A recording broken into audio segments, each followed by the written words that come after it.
కర్మ ఎప్పుడూ ప్రశ్నించదు అని అంటూ ఉంటారు. సంజాయిషీని కోరుకోదు, కేవలం ఎదురు చూస్తూ ఉంటుంది. సమయంతో పాటు దారిని మార్చుకుంటుంది, ముఖాన్ని మారుస్తుంది.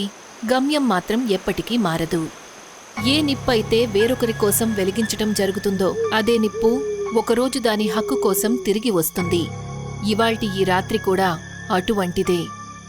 ముఖ్య ఘాట్కి దూరంగా నిర్మానుష్యమైన శ్మశానంలో బూడిద గుంపులు గుంపులుగా చేరుతుంది.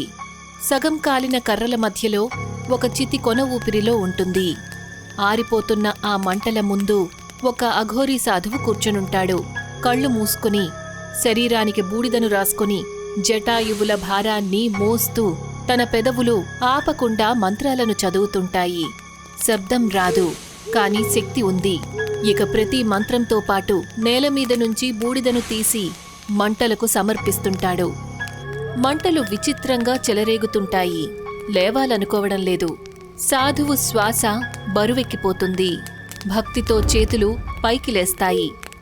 తనని తాను పూర్తిగా ఈ క్రియలో సమర్పించుకోవడంలాగా. అప్పుడే ఉన్నట్టుండి మంటలు ఆరిపోతాయి.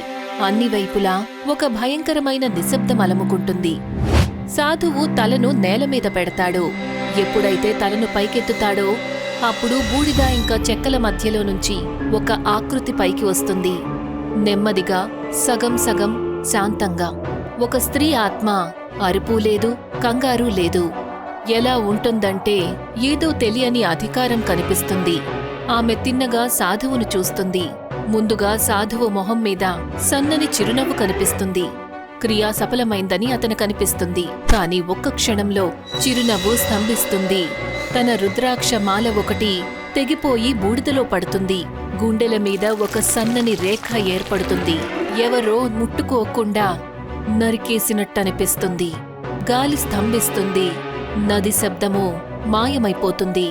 ఇక మరుక్షణం సాధువు అలసిపోతూ నేలమీదకు కూలిపోతాడు. చల్లని నేలమీద అఘోరీ సాధువు నిశ్శబ్దంగా పడి ఉంటాడు. అతనికి నాలుగు వైపులా పూజా సామగ్రి చిందరవందరగా ఉంటాయి. బూడిద ఇప్పటికీ తన ఒంటికి అంటుకుని ఉంటుంది. నెమ్మదిగా అతని కళ్ళు తెరుచుకుంటాయి. అతను కంగారుగా లేచి కూర్చుంటాడు. వెనక చితి పూర్తిగా కాలిపోయుంటుంది. అగ్గి తుప్పర్లు కొంచెం కొంచెంగా ఎగురుతుంటాయి. ఏమీ తోచని స్థితిలో చూస్తుంటాడు. అతన్ని అలాగే వదిలేయలేదు కదా అని. ఆ తర్వాత అతను అన్ని వైపులా చూస్తాడు. ఆ ఆత్మ కోసం వెతుకుతాడు. కాని ఆత్మ ఎక్కడా లేదు. అతను మళ్లీ మంత్రాన్ని జపించే ప్రయత్నం చేస్తాడు. పెదవులు కదులుతాయి, కాని ఎటువంటి శబ్దమూ రాదు. నిప్పులో అలజడనేది లేదు. గాలి కూడా లెక్కలేనట్టు ఉంటుంది. మొదటిసారిగా తన కళ్లల్లో భయం కనిపిస్తుంది. ఒక్క మాట కూడా మాట్లాడకుండా తన వస్తువుల్ని సేకరించుకుని శ్మశానం నుంచి బయటికి బయలుదేరతాడు. ఆ చీకటి ప్రదేశంలో తన ఆలోచనల్లో మునిగిపోయి అడవి వైపు ప్రయాణిస్తుంది. తన వెనుక బూడిదనేది సన్నగా ఎగురుతుంది. ఏదో గుర్తు తెలియని వస్తువు స్వేచ్ఛను పొందినట్టనిపిస్తుంది. అఘోరీ సాధువు తన ఆశ్రమానికి తిరిగొచ్చినప్పుడు అక్కడ గ్రామస్తుల రద్దీ కనపడుతుంది. అతనందర్నీ గట్టిగా తోస్తాడు. లోపలికి అడుగు పెట్టగానే కంగారు పడతాడు. రాత్రివేళ గాలి తన ఆశ్రమాన్ని చెత్తలాగా మార్చేస్తుంది.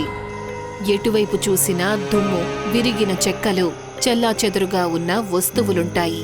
వీటినైతే ఎన్నో ఏళ్ల సాధన తర్వాత సేకరించాడో అవన్నీ మట్టిలో కలిసిపోయాయి. శాస్త్రాల పుస్తకాలు చిరిగిపోయుంటాయి. విగ్రహాలు ఖండించబడ్డాయి. ఇక ఆ ప్రదేశంలో ఎక్కడా కూడా దయ లేదా పవిత్రతకు ఎటువంటి గుర్తు లేదు. ఎలా అనిపిస్తుందంటే ఎవరో కావాలని తన ఆస్థ ఇంకా తపస్సును కదిలించినట్టు. పూజారి గారు, ఇదంతా ఎలా జరిగింది? ఏం పర్వాలేదు. సాధువుకి ఏదైనా సరే బూడిదతో సమానం.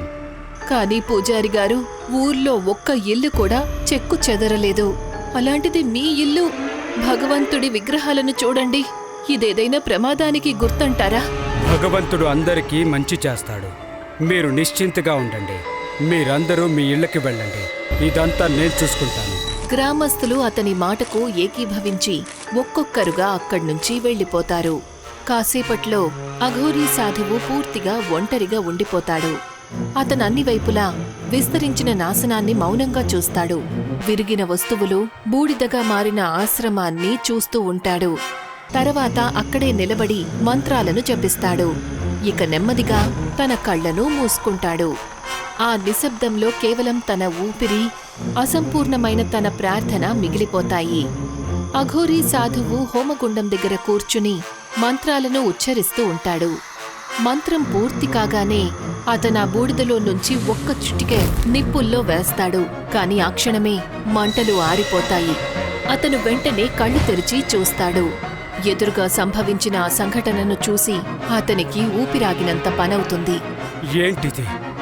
ఇలా అసలు ఎప్పుడూ జరగలేదు. లేదు, ఇది ఘోరమైన అనర్థం. ఈ సమయంలో అయితే దీని గురించి అతను ఆలోచిస్తూ ఉంటాడు. అదే సమయం అతనికొక ఆడపిల్ల నవ్వు వినిపిస్తుంది. అతను తల తిప్పి అడవి వైపుకి చూస్తాడు. అతనికి దూరంగా ఒక ఆడపిల్ల కనిపిస్తుంది. ఎవరు నువ్వు? అమ్మాయి మౌనంగా ఉంటుంది. భయపడకు, నేను నిన్ను ఏమీ చేయను. ఎవరు నువ్వు? అమ్మాయి ఉన్నట్టుండి తిరిగి అడవి వైపుకి పరుగులు పెడుతుంది. సాధువు లేస్తాడు, తనని వెంబడిస్తాడు. కాని చూస్తూ చూస్తూ ఆమె చెట్ల మధ్యలో మాయమవుతుంది. అతను అన్ని వైపులా వెతుకుతాడు. ఎక్కడా కూడా ఎటువంటి గుర్తు తెలియలేదు. ఎప్పుడైతే తన స్థానానికి తిరిగి వెళ్ళటానికి తిరుగుతాడో అప్పుడు అతనికొక గుసగుస వినిపిస్తుంది. అశ్విని! ఆశ్చర్యపోయి వెనక్కి జరుగుతాడు. చాలా గట్టిగా అరుస్తాడు. ఎవరు నువ్వు? అశ్విని! అడవంతా తన పేరు వినిపిస్తూనే ఉంటుంది. అన్ని వైపుల నుంచి ఆ గొంతు వినిపిస్తూ వెనక్కి వెళ్తూ ఉంటుంది. భయాన్ని కలిగించే ఆ విచిత్రమైన గొంతు భరించలేకపోతూ తన చెవులను మూసుకుంటాడు. భయంతో కొట్టుకుంటున్న గుండెతో అడవిలోంచి బయటికి పరిగెడతాడు. అఘోరీ సాధువు అంతిమ సంస్కారం ఘాటుకు చేరుకుంటాడు. అతని దృష్టి ఆ చెక్క బోర్డు మీద పడుతుంది. దానిమీద ఈ మధ్యనే దహన సంస్కారాలు చేయబడిన వాళ్ల పేర్లు రాసి ఉంటాయి. ఆ ప్రదేశంలోనే అతనికి ధ్యాన సాధన భంగమయ్యింది. ఎప్పుడైతే అతను పేర్లను చదువుతాడో అప్పుడు అతనికి అనిపిస్తుంది, ఏ శవాన్నైతే అతను లేపుతూ ఉన్నాడో అది ఒక కిన్నెరది. పేరు అపరాజిత. ఉన్నట్టుండి అతని మనసులో ఒక సంకోచం మొదలవుతుంది. ఒకవేళ ఈ మహిళ అపరాజిత అయితే మరి అశ్విని ఎవరు? ఈ ప్రశ్న అతని మనసులో తొలిచేస్తుంది. అతను కన్ఫ్యూజన్తో అక్కడ్నుంచి వెళ్ళిపోతాడు. అక్కడే ఉండిపోతుంది రహస్యంతో నిండి ఉన్న ఆ చెక్క బోర్డ్. అఘోరీ సాధువు తన మంచం మీద కూర్చుని పవిత్రమైన మంత్రాన్ని జపించే ప్రయత్నం చేస్తాడు. కాని ఉన్నట్టుండి అతని మనసు ఖాళీ అవుతుంది. అతను అంతా మర్చిపోతాడు. శబ్దం, మంత్రం, భక్తి, అతని జ్ఞాపక శక్తి మీద ఎవరో పరదా వేసినట్టు. ఓం హ్రీం శ్రూం ఓం హ్రీం ఓం భూర్భువ. ఉన్నట్టుండి అతని కళ్ళు తెరుచుకుంటాయి, పెద్దవిగా మారిపోతాయి. అతనికి వెంటనే అనుభూతి కలుగుతుంది, ఏదో మొదలయ్యింది అని. అతని కళ్లల్లో భయం కనిపిస్తుంది. గొంతంతా ఎండిపోతుంది. అతను నిలబడే ప్రయత్నం చేస్తాడు. అతను మట్టి కుండలో నీళ్లు పట్టడానికి వెళ్తాడు. కాని ఆశ్చర్యపోయి చూస్తాడు, కుండ అక్కడ్నుంచి మాయమవుతుంది.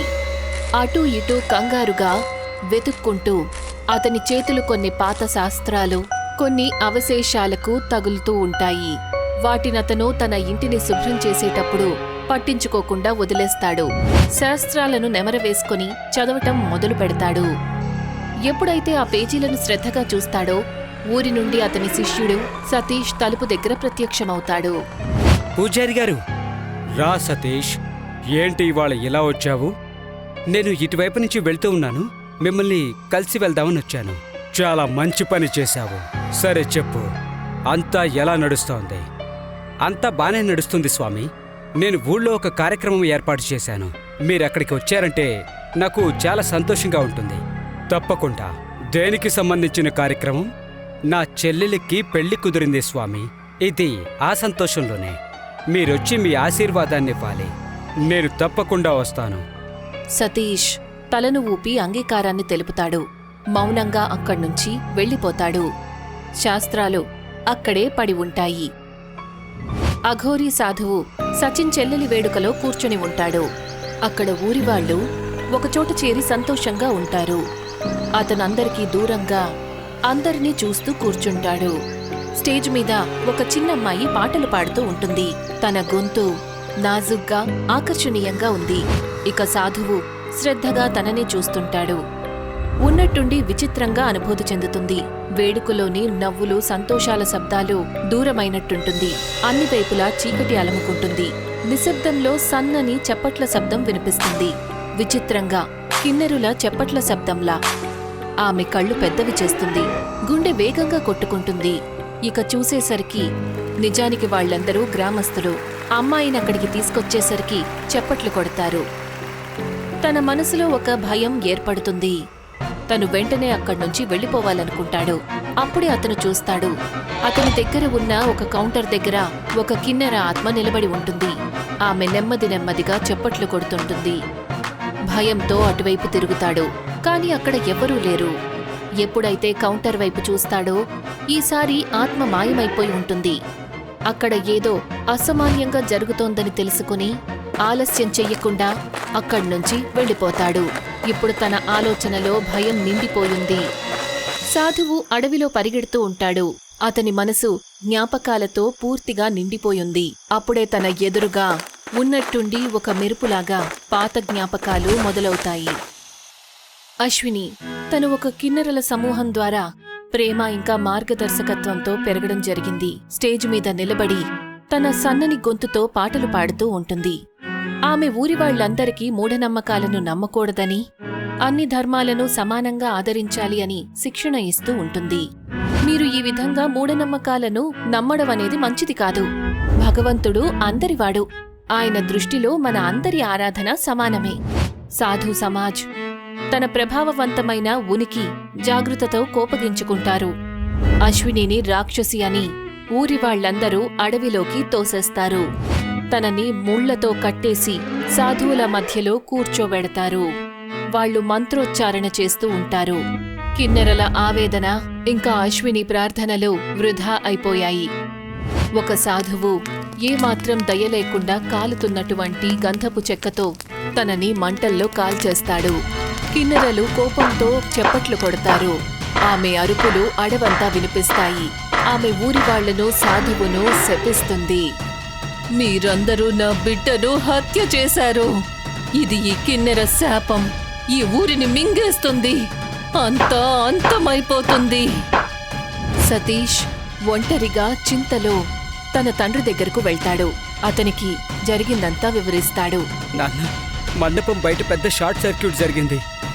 ఎప్పుడైతే తన తండ్రి తన వైపుకు తిరుగుతాడో తనతో ఏదో చెప్పబోతూ ఉంటాడు.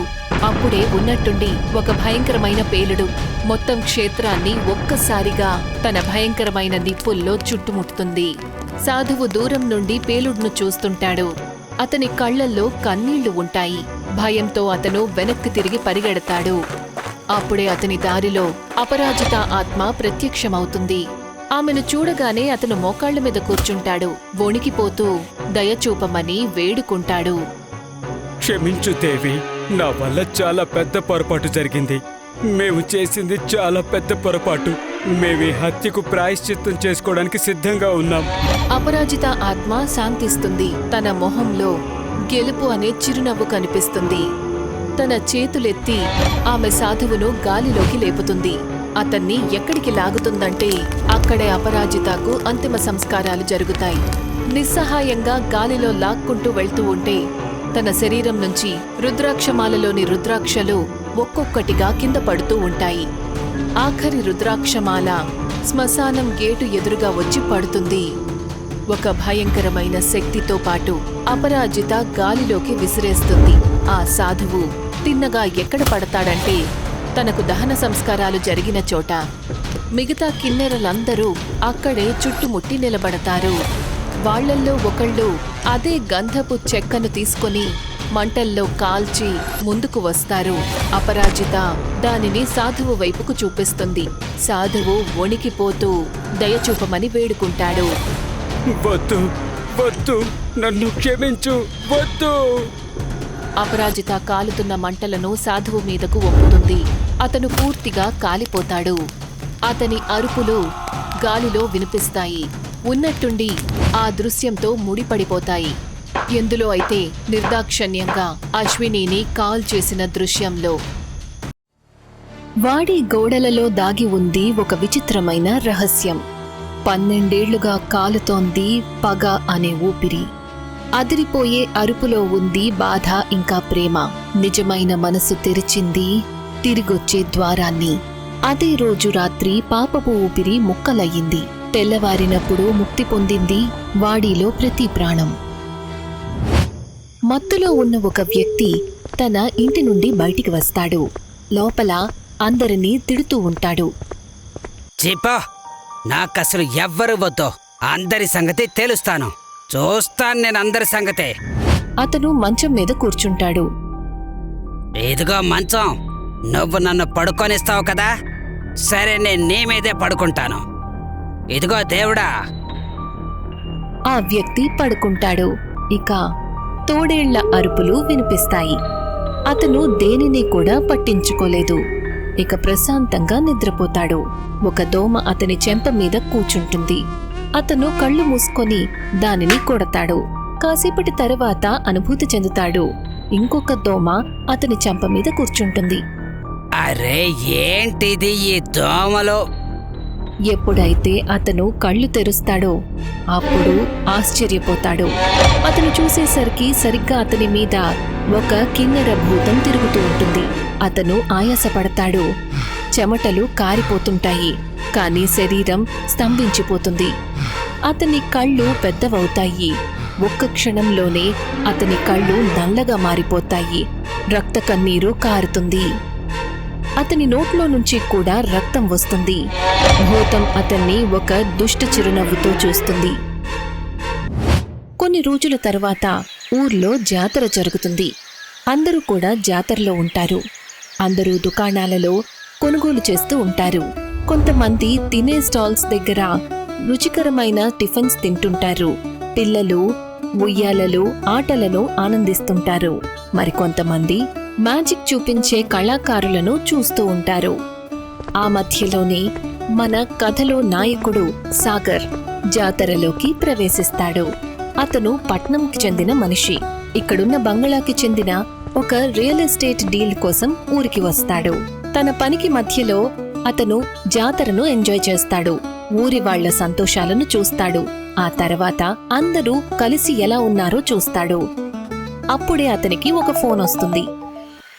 హలో హలో హలో, మాట వినిపించడం లేదు. హలో వాడికా?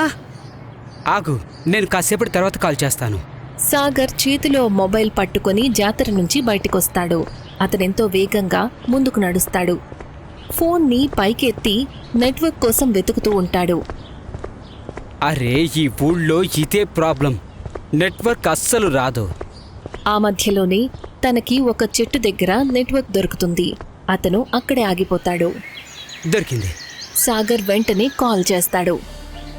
హలో కుమార్ గారు చెప్పండి. నేను అడుగుతున్నాను వాడి విషయం సెటిల్ అయిందా లేదా అని. కొంతమంది వచ్చారు కానీ వాళ్ళ దగ్గర నుంచి నాకు రిప్లై రాలేదు. నాకు ఏమైనా తెలిసిన వెంటనే నేను మీకు చెప్తాను. సరే గుర్తుపెట్టుకో, నీ దగ్గర కేవలం 1 నెల టైం ఉంది. మహారాణి అంతకంటే ఎక్కువ టైం ఇవ్వరు. సరే కుమార్ గారు, నాకు తెలుసు. సరే మరుంటాను, వేరే క్లయింట్ వచ్చినట్టున్నారు. సాగర్ అబద్ధం చెప్పి కాల్ పెట్టేస్తాడు. ఒకసారి జాతర గేటు వైపుకి చూస్తాడు. ఆ తర్వాత అక్కడ్నుంచి వెళ్ళిపోతాడు.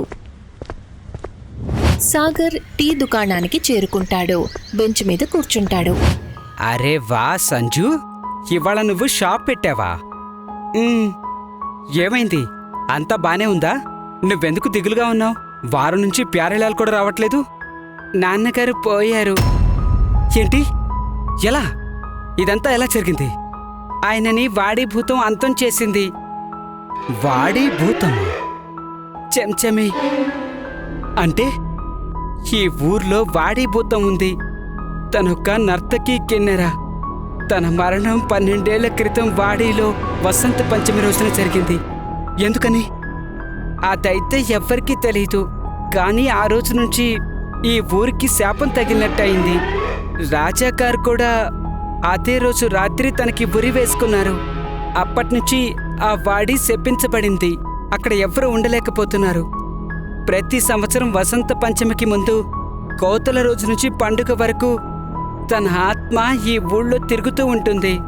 తను ప్రతి వ్యక్తిని వేటాడుతూ ఉంటుంది. ఎవరైతే రాత్రివేళ వాడి చుట్టూ తిరుగుతారో. ప్యారేలాల్కి ఏమైంది? ఆయన తాగిన మత్తులో వాడి గోడ మీద బాత్రూంకి వెళ్లారు. అమ్మ అరవడం వల్ల ఆయన ఇంటి నుంచి బయటికి వెళ్ళి మంచం మీద పడుకున్నారు. ఉదయం వేడి టీ గ్లాస్ని చేతిలోకి తీసుకుని తను అంత శ్రద్ధగా వింటాడు. అతను పూర్తిగా నమ్మలేకపోతాడు, కానీ జిజ్ఞాసగా అయితే ఉంటాడు. చూడు సంజు, ప్యారేలాల్కి ఏదైతే జరిగిందో అది దారుణం. కానీ ఎవరికి తెలుసు దీనికి వేరే కారణం ఉందేమో? ఎవరికైతే జరిగిందో వాళ్ళకే తెలుసు. టీ తాకండన్నా. సంజు వెనక్కి తిరిగి నేల మీద పెట్టి ఉన్న టబ్లో గిన్నెలు తోముతూ ఉంటాడు. సాగర్ దానిని పట్టించుకోడు. తన టీని ఫినిష్ చేస్తాడు. ఆ తర్వాత అక్కడ్నుంచి వెళ్ళిపోతాడు. వాడీలో సాగర్ హాల్వేలోంచి వెళ్తూ ఉంటాడు. తనకి అనిపిస్తుంది ఎవరో అప్పుడే తన వెనక నుంచి వెళ్లారు అని. తను వెంటనే అలర్ట్ అవుతాడు.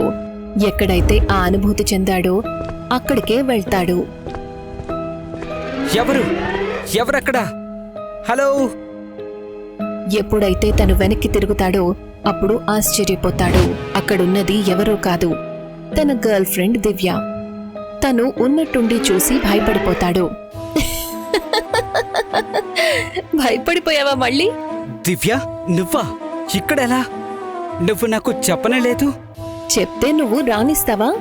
అరే అలా కాదు, కానీ నువ్వు ఇక్కడికి ఎలా వచ్చావు? కంపెనీ నాకు లీవ్ అప్రూవ్ చేసింది. అందుకే ఎక్కడికో వెళ్ళడానికి బదులు నీకు హెల్ప్ చేద్దాం అనుకున్నాను బ్రోకర్ గారు. సరే, మంచి పని చేశావు. అన్నట్టు దిస్ ఈస్ ఎ మూమెంట్. మనం కలిసే మొదటి ట్రిప్. సరే, ఒక ఫోటో తీసుకుందాంరా. దివ్య మొహం మారిపోతుంది. తను దిగులుగా కనిపిస్తుంది. సాగర్ అది చూడలేదు, ఎందుకంటే తను తన జేబులో ఫోన్ వెతుకుతూ ఉంటాడు. నా ఫోన్ ఏమైంది? ఇక్కడే కదా పెట్టాను. అరే వదిలే, మనం ఇవన్నీ తర్వాత తీసుకుందాం. అరే కానీ ఫోన్ వెతకాలి కదా. అది ఆ టీ షాప్లోనే మర్చిపోయినట్టున్నాను. పద, అక్కడికి వెళ్ళి ఒకసారి చెక్ చేద్దాం. సాగర్ అక్కడ్నుంచి వెళ్ళిపోతాడు. ఇక దివ్య అక్కడే నిలబడి ఉండిపోతుంది, తను వెళ్లడం చూస్తూ. సాగర్ తొందరగా సంజు దగ్గరికి చేరుకుంటాడు. తన ఫోన్ గురించి అడుగుతాడు. అరే సంజు, చూడు, నా ఫోన్ ఇక్కడ ఉండిపోయిందా? ఫోనా? ఇక్కడైతే మీరు మీ ఫోన్ని తీయనే లేదు కదా. అరే మరి ఎక్కడుండిపోయింది? అరే సరేలే, ఎక్కడో ఉండిపోయి ఉంటుంది. నువ్వు అంతవరకు నా ఫోన్ యూజ్ చేసుకో. ఇక పద, ఇక్కడి నుంచి వెళ్దాం. సాగర్ సంజు వైపు అనుమానంగా చూస్తాడు. ఆ తర్వాత దివ్యతో పాటు అక్కడ్నుంచి వెళ్ళిపోతాడు. రాత్రివేళ సాగర్ కాల్లో ఉంటాడు. క్లయింట్ వివరాలను నోట్ చేసుకుంటుంటాడు. దివ్య తన వెనకాలే కూర్చుని వాడి క్యాటలాగ్ ని చూస్తూ ఉంటుంది. సార్, నేను రేపు 11 గంటలకి మిమ్మల్ని అక్కడే కలుస్తాను. మీరొచ్చి నాకు ఇదే నెంబర్కి కాల్ చేయండి. ఓకే. సాగర్ కాల్ పెట్టేస్తాడు. ఆ తర్వాత దివ్య వైపు చూస్తాడు. అరే, ఈ వాడి ఎంతో బావుంది. దీన్ని వీళ్ళెందుకు అమ్ముతున్నారు? పెద్ద విషయాలు. నాకు వీటికి సంబంధం లేదు. నేనైతే ఇది త్వరగా అమ్ముడుపోవాలని కోరుకుంటున్నాను. అప్పుడు దీని కమిషన్తో నాకు మంచి డబ్బులు వస్తాయి. ఆ తర్వాత మనం మన ఇంటికి డౌన్ పేమెంట్ ఇవ్వచ్చు. అయిపోతుంది, నువ్విది సాధిస్తావు. సాగర్ తన వైపు చూస్తాడు. ఆ తర్వాత నవ్వుతాడు. అంతటితో రాత్రి సమాప్తమవుతుంది. అక్కడ పట్నంలో కుమార్ తన ఆర్మ్ చైర్లో కూర్చుని ఫోన్ చెక్ చేస్తూ ఉంటాడు. అప్పుడే మహారాణి రమావతి అంటే వాళ్ళమ్మ అక్కడికి చేరుకుంటుంది. వాడి సంగతి ఏమైంది? సాగర్ పని చేస్తున్నాడు. నేను తనకి మరొక నెల టైం ఇచ్చాను. తనిది సాధిస్తాడని అనిపిస్తోంది. వీలైనంత త్వరగా ఈ పనిని పూర్తి చెయ్యి. అప్పుడు ఆ డబ్బులతో మనకి పని పూర్తవుతుంది. మనం స్వయంగా అక్కడికి వెళ్ళి ఒకసారి చూద్దామా? దానితో పని కూడా త్వరగా అవుతుందేమో. రామావతి సోఫాలో కూర్చుంటుంది. నువ్వు చెప్పింది నిజమే. వసంత పంచమి కూడా రాబోతోంది. వాడి పూజలో మనముండటం చాలా అవసరం. నేను ఫ్లైట్ టికెట్స్ బుక్ చేయిస్తాను. సాగర్కి కూడా చెప్పేస్తాను. రమావతి సరేనని తల ఊపుతుంది. ఆ తర్వాత అక్కడ్నుంచి వెళ్ళిపోతుంది. మరోవైపు సాగర్ వాడి గేట్ దగ్గర ఆ క్లయింట్ కోసం ఎదురుచూస్తుంటాడు. ముందు రోజు రాత్రి కాల్ చేసిన క్లయింట్ కోసం. దివ్య అక్కడ కనిపించటం లేదు. వీళ్ళకి రావడానికి ఎంత టైం పడుతుందో తెలియట్లేదు. ఈ దివ్య కూడా సరైన టైంకి మాయమైపోతుంది. కంగారుగా ఎదురుచూస్తున్న సాగర్ ఒక తెల్ల కారు రావడం గమనిస్తాడు. తను ఆ కార్లో కూర్చున్న వ్యక్తిని తన క్లయింట్ అని అనుకుంటాడు. కార్ తన దగ్గరకొచ్చి ఆగుతుంది. ఆ వ్యక్తికి తను నమస్కరిస్తాడు. ఆ తర్వాత వాడి లోపలికి తీసుకువెళ్తాడు. లోపల సాగర్ ఇంకా క్లయింట్ వాడి హాల్లో ఉంటారు. సాగర్ అతనికి వాడిలో ప్రతి భాగం చూపిస్తాడు. ఇది ఎలా అనిపించింది సార్ మీకు? చోటైతే చాలా బాగుంది. మనం డీల్ ఎప్పుడు చేసుకుందాం? మీరు చెప్తే రేపే వాడి యజమానురాల్ని పిలిపిస్తాను. మనం రేపే పూర్తి చేసుకోవచ్చు. ఓకే, మీరు వారిని. అంతలో క్లయింట్ ఫోన్ రింగ్ అవుతుంది. అతను సాగర్ని అక్కడే ఆగమని సైగ చేస్తాడు. ఆ తర్వాత కాల్ మాట్లాడడానికి లోపలికి వెళ్తాడు. అతను ఒక అద్దం ముందు నిలబడతాడు. డీల్ ఫైనల్ చేసేశాను. రేపటికల్లా డబ్బు ఏర్పాట్లు చేయాలి. అతను మాట్లాడుతూ ఉన్నప్పుడు అద్దంలో ఒక కిన్నెర లాంటి ఆకృతి భూతం ఆకృతితో కనిపిస్తుంది. మొదట్లో అతను అదంతా పూర్తిగా పట్టించుకోడు. కాని ఉన్నట్టుండి అతను అద్దం వైపు చూస్తాడు. ఎప్పుడైతే అతను భూతాన్ని పూర్తిగా చూస్తాడో అప్పుడు అతని కళ్ళు పెద్దవవుతాయి. భూతం అతని వైపు తిన్నగా చూస్తూ ఉంటుంది. ఆ వ్యక్తి పూర్తిగా భయపడిపోతాడు. కొంత సమయం తర్వాత సాగర్ మెట్ల మీద నిద్రపోతాడు. అతను ఉన్నట్టుండి లేస్తాడు. అప్పుడే అనుభూతి చెందుతాడు క్లయింట్ ఇంకా వెనక్కి తిరిగి రాలేదని. సాగర్ అతన్ని వెతకడానికి లోపలికి వెళ్తాడు. కాని తనకతను కనిపించలేదు. తను అన్ని వైపులా వెతుకుతాడు. కాని క్లయింట్ ఎక్కడా కనిపించలేదు. అప్పుడే ఉన్నట్టుండి దివ్య తన ఎదురుగా నిలబడుతుంది. ఏం చేస్తున్నావు నువ్వు? ఇంతసేపు ఎక్కడికి మాయమైపోయావు? అరే, నువ్వేం చేస్తున్నావు? నేను నీకోసమే వెతుకుతున్నాను. దివ్య తనకి ఫోన్ ఇస్తుంది. ఇదిగో మాట్లాడు. కుమార్ సార్ కాల్ చేశారు. కుమార్ సారా? ఇవ్వు, త్వరగా ఇవ్వు. సాగర్ ఫోన్ తీసుకుంటాడు. లివింగ్ ఏరియా వైపుకి వెళ్తాడు. కుమార్కి తిరిగి కాల్ చేస్తాడు. హలో, కుమార్ సార్, మీరు కాల్ చేశారట? ఒకటి, నువ్వు ముందు కొత్త ఫోన్ కొనుక్కో. నేను ఎప్పటినుంచో కాల్ చేస్తున్నాను. దివ్య ఫోన్ ఎత్తడం లేదు. సారీ కుమార్ గారు, చెప్పండి, మీరేమైనా చెప్పాలా? మేము ఇవాళ సాయంత్రం అక్కడికి చేరుకుంటున్నాము. రేపు వాడీలో పెద్ద హోమం జరుగుతుంది. వసంత పంచమి కారణంగా సిద్ధంగా ఉంటూ. అలాగే కుమార్ గారు, నేను చూసుకుంటాను. కుమార్ కాల్ పెట్టేస్తాడు. దివ్య సాగర్ వెనకే నిలబడి ఉంటుంది. దగ్గరికి వస్తుంది. ఏమైంది? కుమార్ సార్ ఇవాళ సాయంత్రానికి ఇక్కడికి వస్తున్నారు. దివ్య కళ్ళు మెరిసిపోతాయి. ఏదో ఆ క్షణం కోసం తను ఎదురు చూస్తోంది అన్నట్టు. ఓ హలో, ఏం ఆలోచిస్తున్నావు?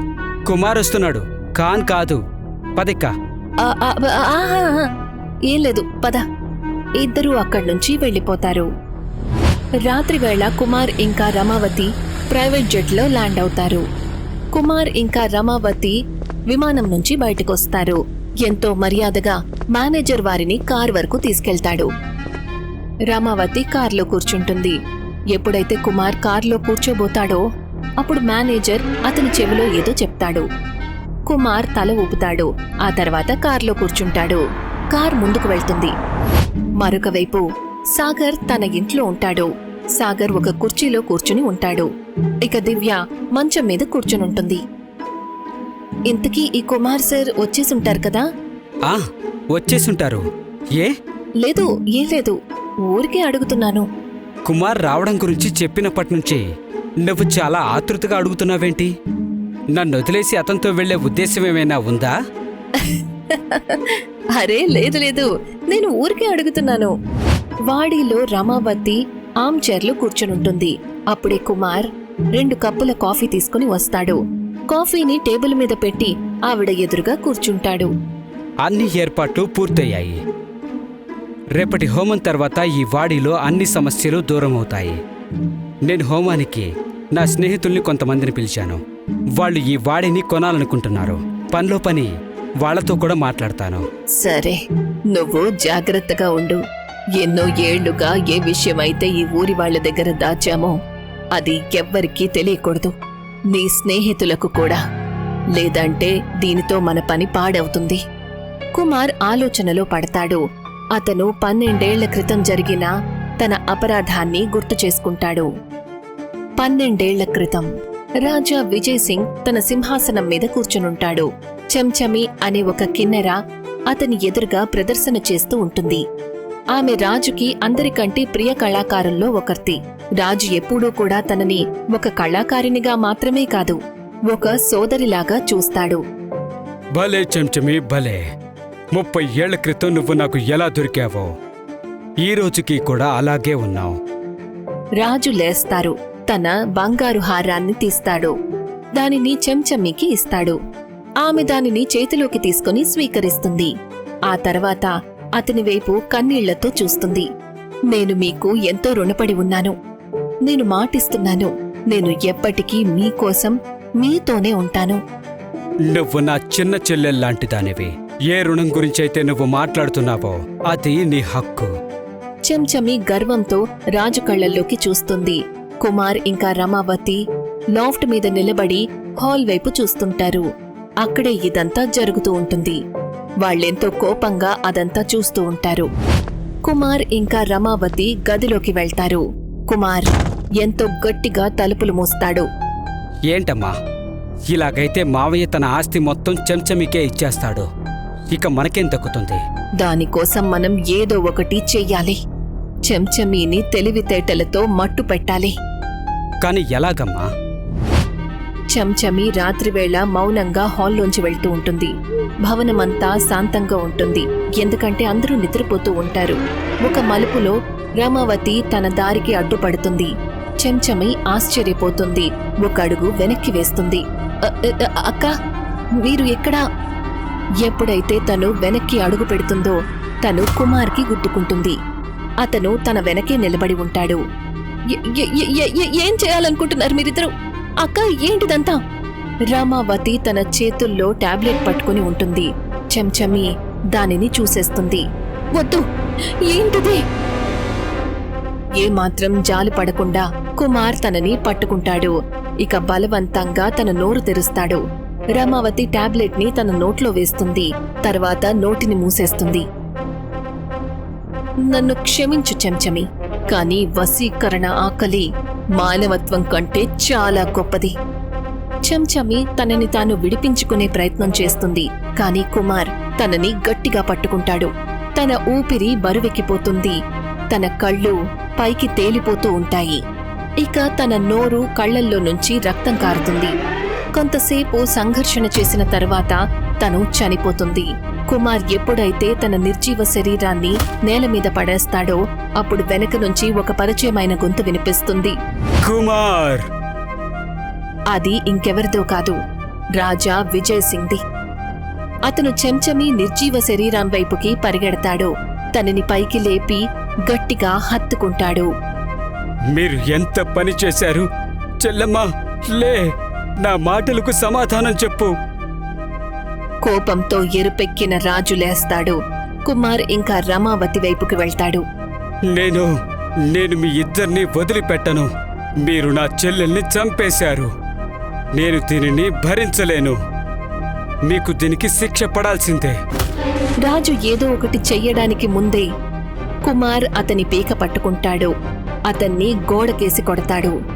రాజు తనని తాను విడిపించుకునే ప్రయత్నం చేస్తాడు, కానీ విఫలమైపోతాడు.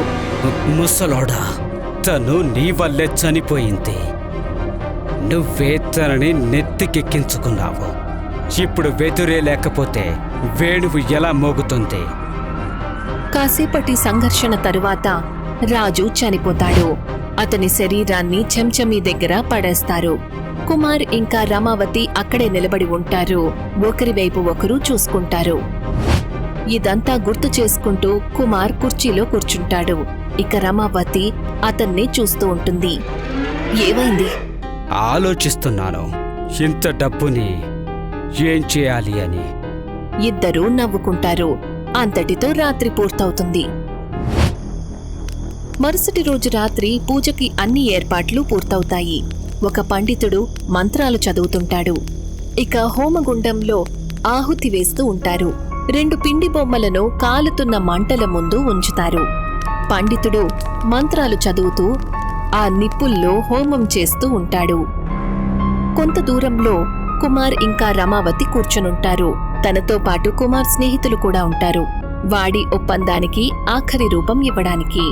అప్పుడే సాగర్ ఇంకా దివ్య అక్కడికి చేరుకుంటారు. కుమార్ సాగర్ వైపు తల ఊపుతాడు. సాగర్ కూడా సమాధానంగా తల ఊపుతాడు. తను విడిగా నిలబడి జరిగేదంతా చూస్తుంటాడు. ఉన్నట్టుండి దివ్య ప్రవర్తన విచిత్రంగా మారుతుంది. తన మొహం మారిపోతుంది. తన కళ్ళు పైకి తేలిపోతాయి. తను హోమగుండం దగ్గర పంతులు దగ్గరికి వెళ్తుంది. అతని పీక పట్టుకుంటుంది. పీకను నొక్కటం మొదలు పెడుతుంది. ఆమె పొడవైన గోర్లు పంతులుకి గుచ్చుకుంటాయి. దానితో అతని పీక రక్తంతో తడిసిపోతుంది. ఆ తర్వాత రక్తం పిండి బొమ్మల మీద పడుతుంది. పండితుడు అందరి ముందు చనిపోతాడు. సాగర్, కుమార్, రమావతి ఇంకా కుమార్ స్నేహితులు ఆ భయంకరమైన దృశ్యాన్ని చూస్తారు. సాగర్ భయంతో గట్టిగా అరుస్తాడు. దివ్యా! తను వెనక్కి తిరుగుతుంది. గట్టిగా అరుస్తుంది. దానితో మొత్తం నేలంతా కంపించిపోతుంది. సాగర్ చూస్తాడు, తన మొహం పురుషుడిలాంటి మహిళగా మారిపోయింది. ఒక్క క్షణంలోనే కుమార్ ఇంకా రమావతి మొహాల్లోని హావభావాలు మారిపోతాయి. చెంచమి, నేను ఈ రోజు కోసం ఎన్నో సంవత్సరాలుగా ఎదురు చూస్తున్నాను. మీరు ప్రతి సంవత్సరం నన్ను ఈ పూజ ద్వారా తల్లడిల్లేలా చేశారు. కానీ నేనేమి చేయలేకపోయాను. నన్ను నేను ప్రత్యక్షం చేసుకోవడానికి నిజమైన ప్రేమ అవసరమయ్యింది. అది నాకు మా అన్న ద్వారా లభించింది. ఇవాళ అదే నాకు ఈ వ్యక్తి ద్వారా లభించింది. అంతే, ఇక చాలా అయిపోయింది. ఇవాల్టి రాత్రి మీకు మీ తప్పులకు శిక్ష లభిస్తుంది. ఈ రాత్రి మీకు ఆఖరి రాత్రి. చెంచమి గాలిలోకి లేస్తూ వాళ్ళిద్దరి వైపుకి వెళ్తుంది. వాళ్ల పీక పట్టుకుని వాళ్లని గోడకేసి నొక్కుతుంది. వాళ్ళని వాళ్ళు విడిపించుకునే ప్రయత్నం చేస్తారు. కాని అప్పటికే ఆలస్యమైపోతుంది. వాళ్ల కళ్లల్లో నుంచి రక్తం కారుతుంది. ఇవాళ్టికి 12 సంవత్సరాల క్రితం తనని తన అన్నలాంటి రాజుని చంపినప్పుడు ఆ సమయంలో చెంచమి కళ్లల్లో నుంచి రక్తం కారింది. చెంచమి గోర్లు రమావతి ఇంకా కుమార్ పీకల్లోకి గుచ్చుకుంటుంది. కుమార్ రాజు పీకను ఎలాగైతే నొక్కి అతన్ని చంపాడో, కుమార్ ఇంకా రమావతి చాలా వరకు చనిపోతారు. కేవలం చిన్న చిన్న సంఘర్షణలకు ప్రయత్నిస్తుంటారు. వాళ్ల నోట్లో నుంచి రక్తం కారుతుంది. వాళ్ల మొహం ఎర్రగా మారిపోతుంది. వాళ్ళిద్దరూ చనిపోతారు. వాళ్ళు చనిపోవడంతో చెంచమి వాళ్లను వదిలేస్తుంది. వాళ్ల శరీరాలు పక్కపక్కనే పడిపోతాయి. సరిగ్గా 12 ఏళ్ల క్రితం రాజాతో పాటు జరిగిన ఆ దృశ్యంలాగా చెంచమి సాగర్ వైపు కన్నీళ్లతో చూస్తుంది. ఆ తర్వాత ఒక్క క్షణంలోనే తన మొహం మారిపోతుంది. చెంచమి మాయమైపోతుంది. దివ్య స్పృహ తప్పి నేల మీద పడిపోతుంది. సాగర్ తన వైపు పరిగెడతాడు. తనని గట్టిగా హత్తుకుంటాడు. 3 రోజుల తర్వాత సాగర్ బస్టాప్లో దిగులుగా కూర్చునుంటాడు. అప్పుడే దివ్య తన వైపుకి వస్తుంది. తను తన చెయ్యి చాచుతుంది.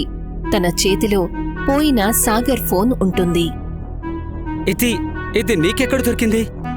దొరికిందంతే, దీన్ని ఆన్ చెయ్, నీకు అవసరం ఉంటుందేమో. సాగర్ వెంటనే తన ఫోన్ ఆన్ చేస్తాడు.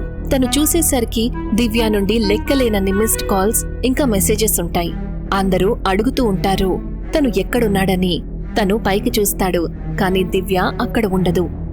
తను అన్ని వైపులా ఆతృతగా వెతుకుతాడు, కాని తను ఎక్కడా కనిపించలేదు. అప్పుడే ఒక తెల్లని బస్ స్టాప్ వైపుకి వస్తుంది. ఆశ్చర్యకరమైన విషయం ఏంటంటే, ఏ అమ్మాయి అయితే బస్లోంచి దిగుతుందో తనింకెవరూ కాదు, తనే దివ్య. తన కళ్ళు కోపంతో రగిలిపోతూ ఉంటాయి. తను సాగర్ దగ్గరికి వస్తుంది. ఏమాత్రం ఆలస్యం చేయకుండా తన మొహం మీద గట్టిగా లాగిపెట్టి కొడుతుంది. సాగర్ ఒక్క క్షణం ఆశ్చర్యపోతాడు, కాని ఆ తర్వాత ఏం జరిగిందో అర్థం చేసుకుంటాడు. తను దివ్యాని హత్తుకుంటాడు. ఐఎమ్ సారీ, నేను నీకు అంతా చెప్తాను. వాడే వైపుకి దృష్టి వెళ్తుంది. అది నిన్నటి వరకు ఒక అశాంతమైన చోటు ఇవాళ శాంతితో నిండిపోయింది. ప్రతి బంధం నుంచి విముక్తి కలిగినట్టుంటుంది. కథ ఇక్కడే అంతమవుతుంది.